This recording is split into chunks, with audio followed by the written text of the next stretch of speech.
Kenapa oli harus diganti secara rutin? Apa yang terjadi kalau kita nekat tidak mengganti oli mesin? Video ini akan jadi jawabannya. Untuk memahami semua ini, kita awali dengan memahami tugas oli di dalam mesin. Jadi mesin itu kan isinya piston yang gerak naik turun di dalam silinder. Sebenarnya, piston itu punya celah dengan silinder. Jadi, baik piston dan silinder itu sebenarnya tidak saling bergesekan. Tapi kalau ada celahnya, kompresinya pasti akan bocor.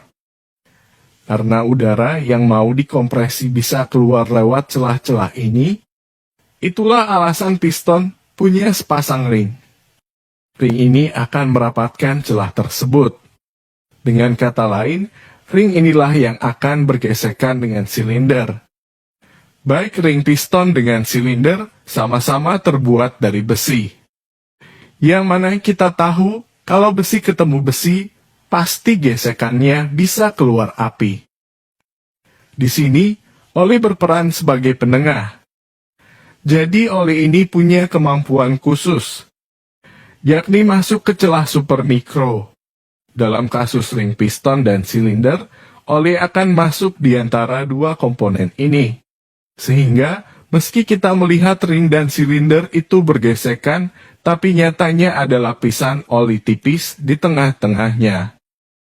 Itulah yang membuat ring piston bisa bergerak naik turun dengan licin tanpa menimbulkan gesekan. Ketika terjadi pembakaran, maka ada material sisa pembakaran yang melekat pada dinding silinder. Ketika piston bergerak ke atas, maka material sisa pembakaran yang ada pada dinding silinder bisa bercampur dengan oli yang ada di dalam ruang engkol. Material sisa pembakaran ini memang jumlahnya sangat sedikit. Tapi dalam 1 menit saja, bisa terjadi hingga ribuan kali pembakaran. Jadi kalau diakumulasi dalam jangka panjang, material sisa pembakaran ini bisa mengubah warna oli jadi lebih hitam. Jadi warna hitam pada oli itu disebabkan karena oli terkontaminasi oleh material sisa pembakaran. Dan ini normal. Kenapa oli harus diganti secara rutin? Apa yang terjadi kalau kita nekat tidak mengganti oli mesin? Video ini akan jadi jawabannya. Untuk memahami semua ini, kita awali dengan memahami tugas oli di dalam mesin.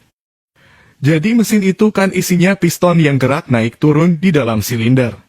Sebenarnya, piston itu punya celah dengan silinder.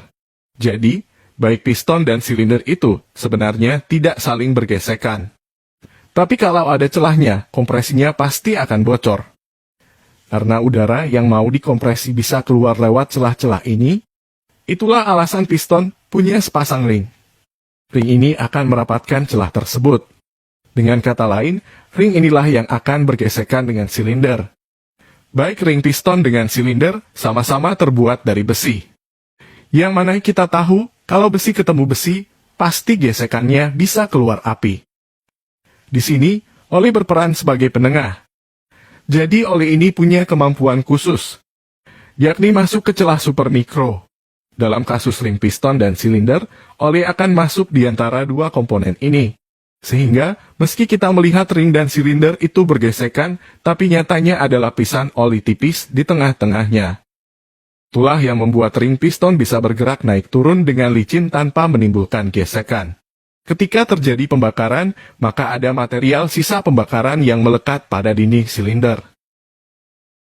Ketika piston bergerak ke atas, maka material sisa pembakaran yang ada pada dinding silinder bisa bercampur dengan oli yang ada di dalam ruang engkol.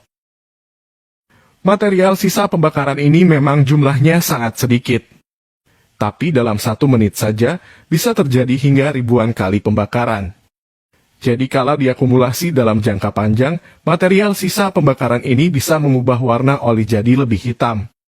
Jadi warna hitam pada oli itu disebabkan karena oli terkontaminasi oleh material sisa pembakaran. Dan ini normal.